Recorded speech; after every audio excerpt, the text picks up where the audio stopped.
Hi, welcome to Atmasvasth. This is Dr. Bhavin Jankaria, and this is a recording of a lecture that I gave earlier this week to um, a hall full of doctors and related healthcare workers at Kukilabed Dhirubhai Ambani Hospital.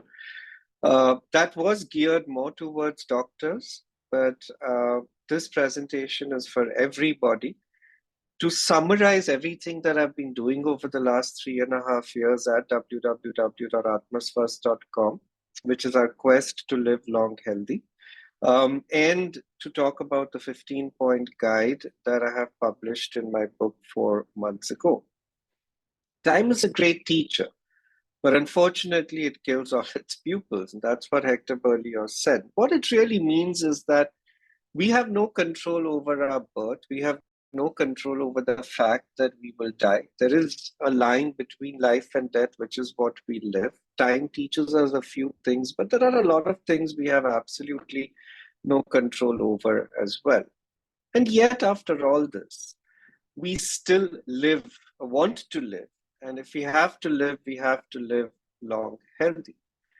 And so the question I would pose to you is, how long do you think you're going to live, especially those of you who are in your 50s and touching 60? If I were to ask you to take an estimate, it would range from 20, 30, 40 years, etc. But at this point in time, 80% of us over the age of 50 will live till 90 or beyond. That's a big thing. And for those who are, and if you're listening to this and you're in your 30s and 40s, chances are when you hit 50, 60, your longevity on an average will have gone to 100. So sure, some people will have accidents, in heart attacks and drop dead and have bad cancers, etc. But that's just about 20% of people. Most of you will live till 50. Longevity is inevitable, and I spoke about this, I think, about 2 weeks ago, where the latest Lancet Global Burden of Disease has shown that except for the COVID dip, there's just an inexorable increase in lifespan in all countries, rich or poor, men, women, etc. And so, if you look at a hypothetical trend here, then in India as well, even if you're poor, of course, you'll have a lesser longevity than somebody who's rich, but you're still getting better. And so while a rich country lives, people in a rich country live longer than people in a poor country. The fact is everybody in that poor country is still living longer than they were before, right? So while there are discrepancies, everybody is living long. Why do you think that is happening? And if you look at the pyramid that Tom Frieden had come up with, the most common is the socioeconomic factors. These are the most important. Clean water, better sanitation, good food, reduced poverty, and good housing have made all the difference when it comes to improving our longevity. And then decisions made by governments, healthcare systems, such as smoking bans, seatbelt laws, they make a difference.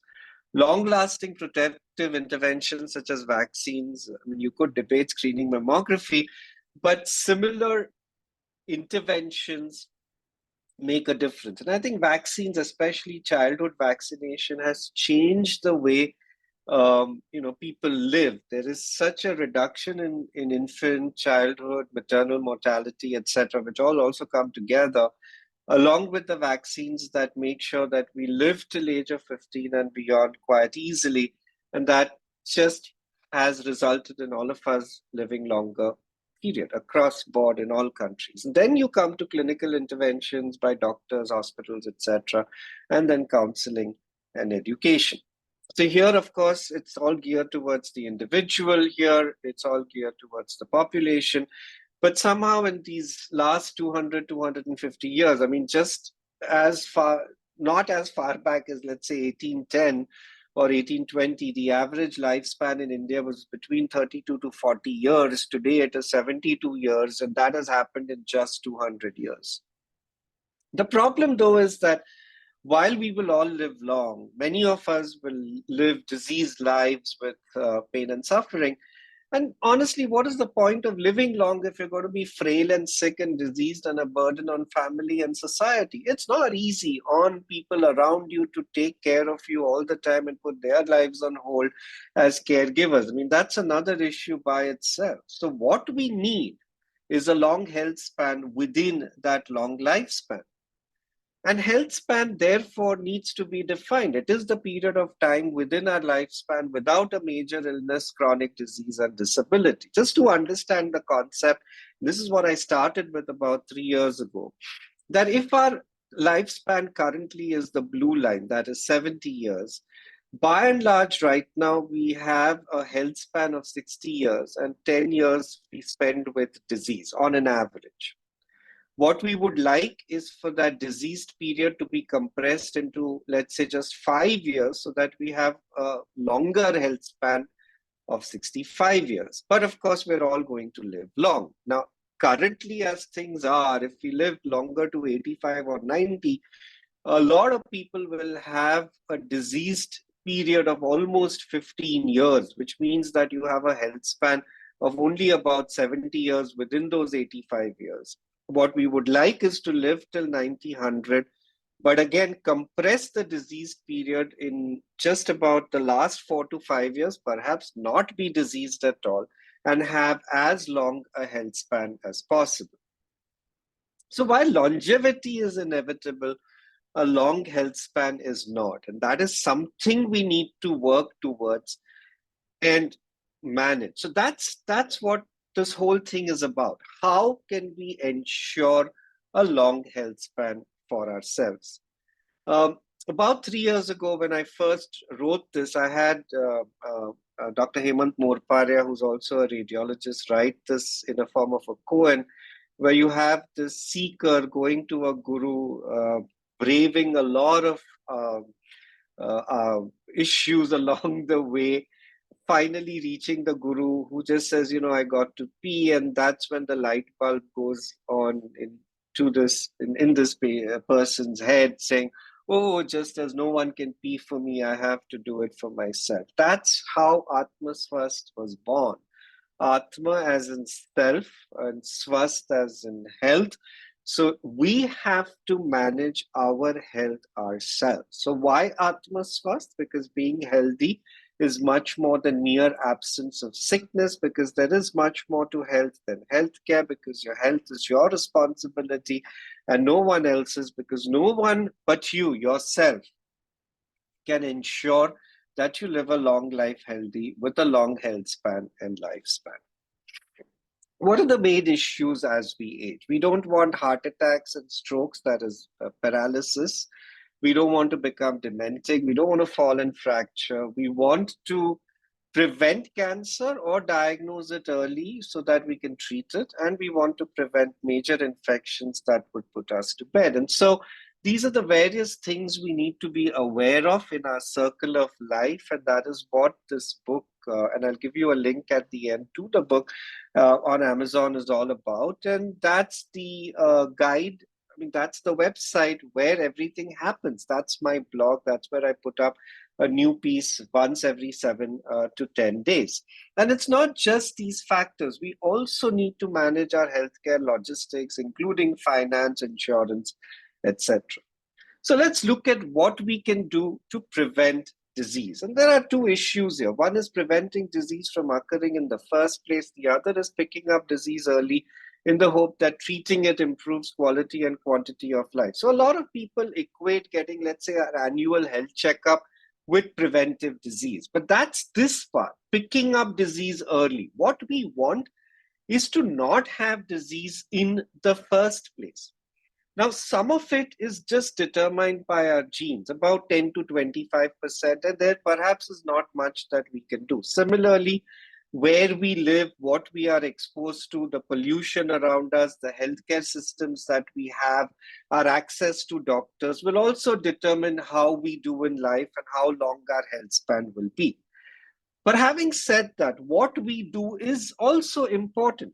So while it's in the center and there are these larger circumferences around, It doesn't mean that they are more important. It just means that all of these factors come together to determine our health span. But what I do, what we do, is equally, if not perhaps more important. So, just to give you an example of how factors can create illnesses around us. So, if you have buccal cancer or oral cancer, preventing it is best done by not consuming gutka, which is in turn best done by banning the sales of gutka.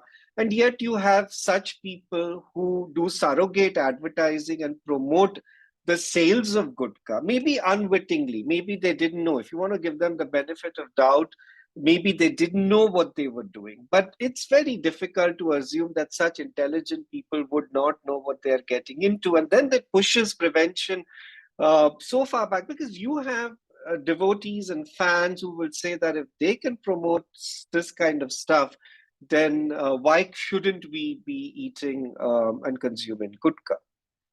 So while we have very little to no control over our genes, we can't choose our parents right now or manipulate our genes, but maybe that'll happen in the future. Our environment, surroundings, and government systems, we have control over what we do.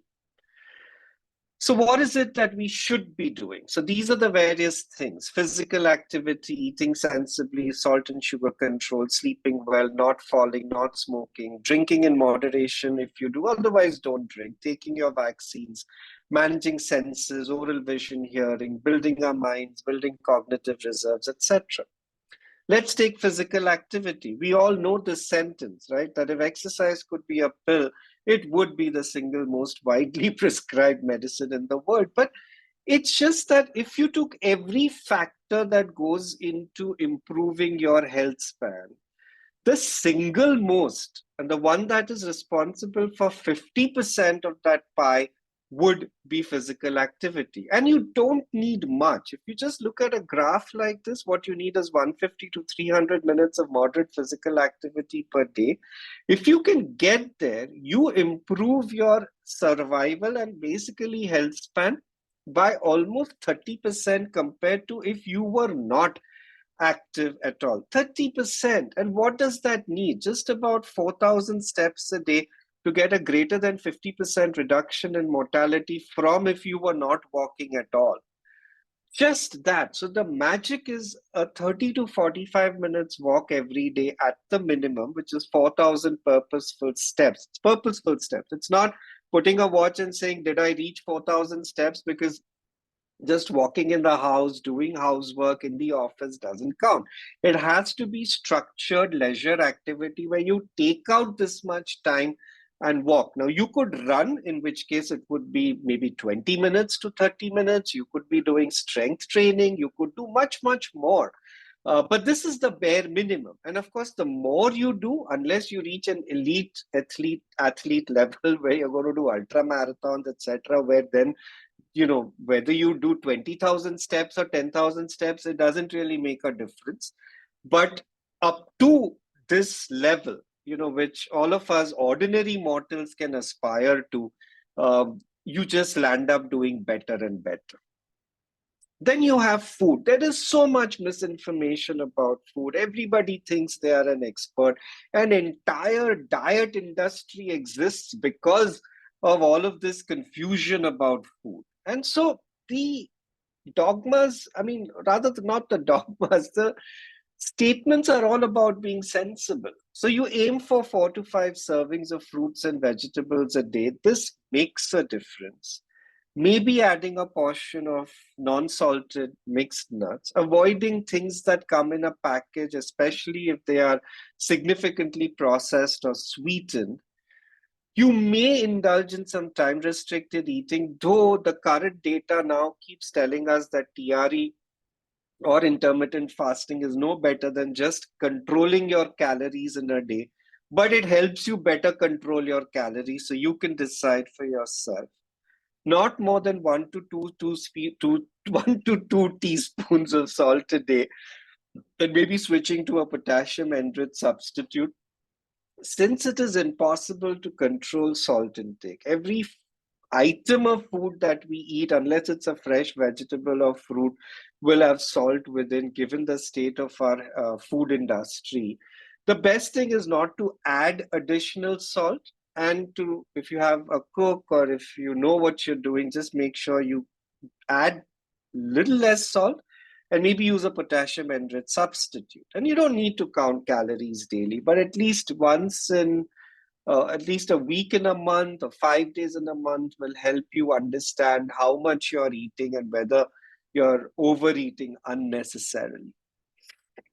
Sleep, again, there's so much misinformation. If you read Matthew Walker's book, you will think that everything is because of poor sleep, or that poor sleep is responsible for every disease in the body. But again, let's be a little practical. Sleep for about 6 to 8 hours a day. Most important is how you feel when you wake up. If you feel fresh, then you had a good night's sleep. That's all that matters. And in fact, the older you get, the less sleep you need. If you have the ability to sleep in the afternoon, that's even better. But if you snore or feel groggy, see a physician and a sleep specialist. Remember, though, that moderate to vigorous physical activity can significantly attenuate the downsides of poor sleep. The next is not falling and not fracturing. So what do you do to make that happen? Physical activity and strength training are very important because they improve muscle and bone strength. Yoga and Tai Chi help improve balance. So less yoga, more Tai Chi. That's where the evidence is. Using walking aids like cane and walkers, be a little careful because they are also responsible for injuries. So you have to be very, very cautious when you're using all of these or making your elders and parents and grandparents use these, because they can be an issue. You have to be able to see and hear well, obviously, so that you know what is happening in your surroundings, and avoid polypharmacy. That is, try and restrict the number of drugs that go into your body, including Ayurveda, homeopath, natural, whatever it is that you take, and make sure that the home is false proof and there's an entire set of instructions related to that. And so that's what I have spoken about. There's also a lot of stuff related to taking vaccines, making sure that your oral hygiene is good, making sure you can see well, hear well, how to build cognitive reserves, not smoking, not drinking, etc. Then is the issue of picking up disease early. So preventing disease is perhaps the most important thing. If you don't have disease, then you're healthy and you have a long health span. And here, doctors and the healthcare system have a very small role to play. Where they come in is when you have to test to prevent disease. Of course, here the healthcare system is striving to convert you, a normal person, into a patient by finding disease. But even there, if you go today for a health checkup, you're given a bouquet. There are some people who will give you this platinum health checkup, which even includes some MRI to be done, etc., of your choice. None of this makes any sense. And in fact, when lesions or when things are found that are not important, they lead you down a wormhole of increasing testing, a lot of mental stress, and sometimes unnecessary surgeries, etc. So what is validated? What are the things that science tells us, and what randomized controlled trials or tradition, not tradition, but more importantly, just 200 years or 300 years of medicine tell us? Number one is physical examination. You must have a doctor who examines you.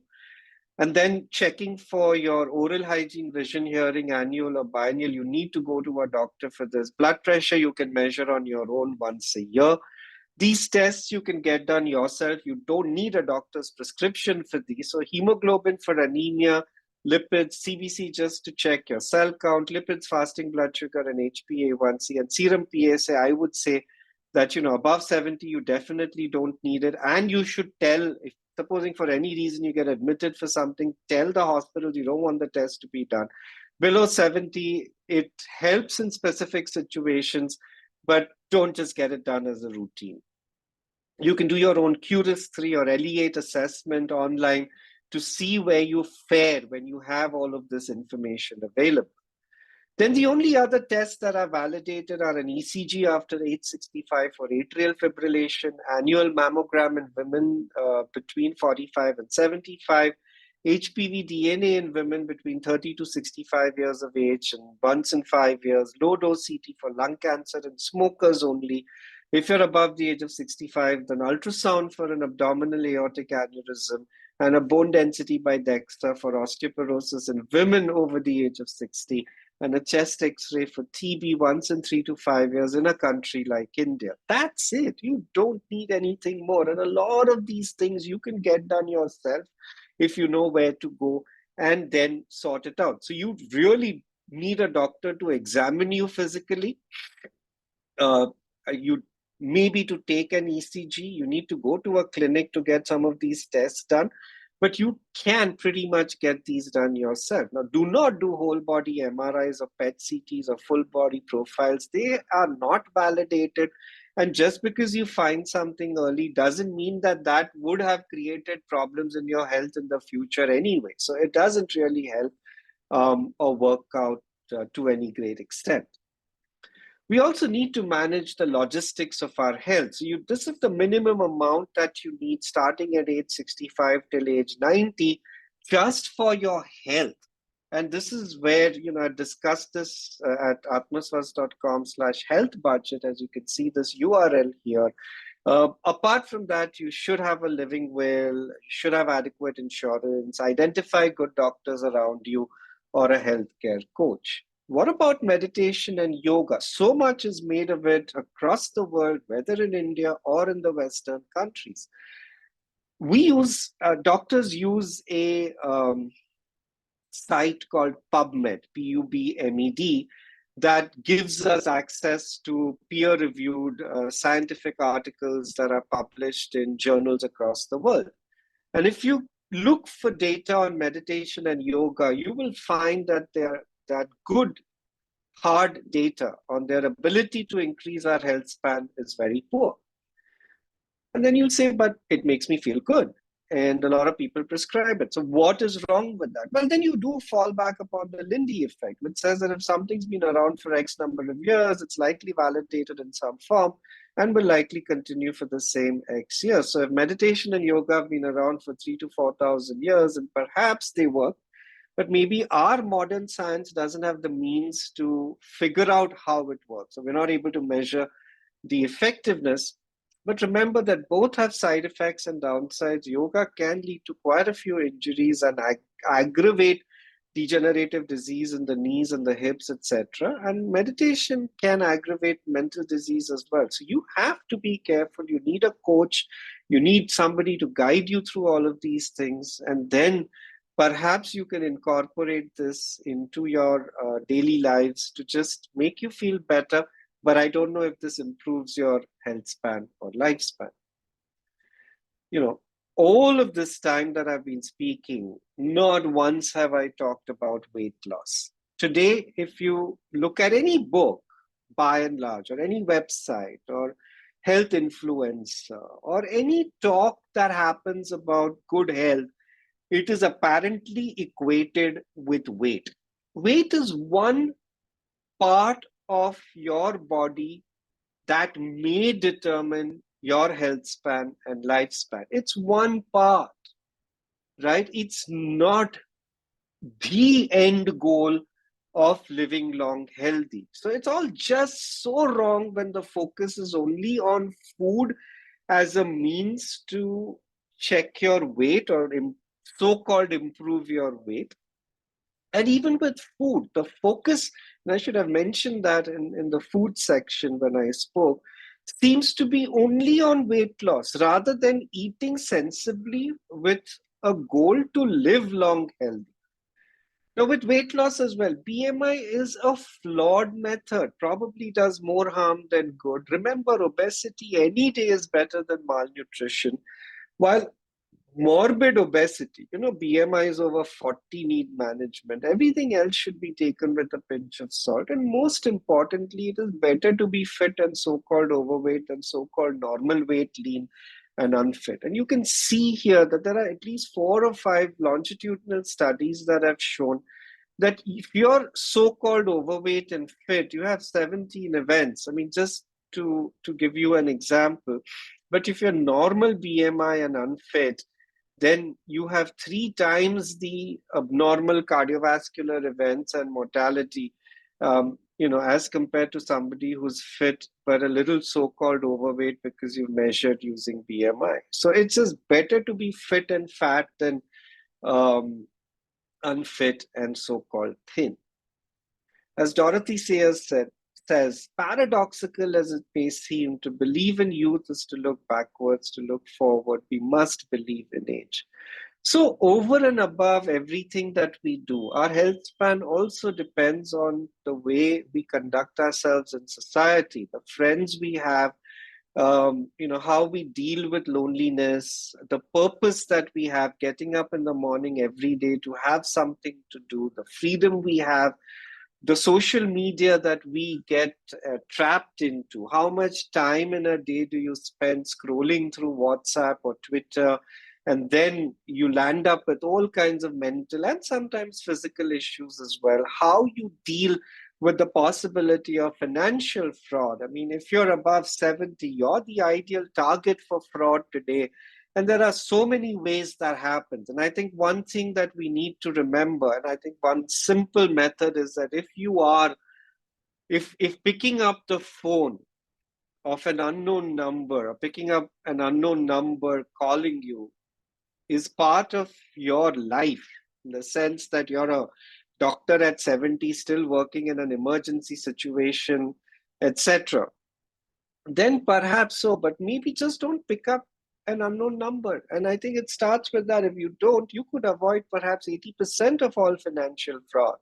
And preparing for death. We know we're going to die. And I think young deaths obviously are extremely traumatic. But as we grow older, I think we should start accepting the fact that at some point in time, we are going to die, and prepare ourselves mentally and for the fact that if we have to, so be it, right? We should be ready to die uh, whenever it happens. And so make sure your affairs are always in order after a certain age. So the short Atmasvasth 15-point guide is listed here. It is a dynamic guide. So as new data comes in, as we learn more about health, then obviously this keeps changing. And the entire book is about the detailed guide. So the detailed guide is also on the website at atmasvasth.com. And then the book looks at it, has a log where you can log in, and explains each of these things in great detail. So that's the QR code to the link, which takes you to a site at atmasvasth.com, which shows various ways of buying the book, whether it's the physical book at Amazon or directly, or the Kindle edition, etc., if this is of interest to you. Or you can just subscribe at www.atmasvasth.com so that you'll get an email each time I put up a new post, which is once in 7 to 10 days. Thank you so much for listening to me. I hope this has been useful. Well, take care. Have a great week.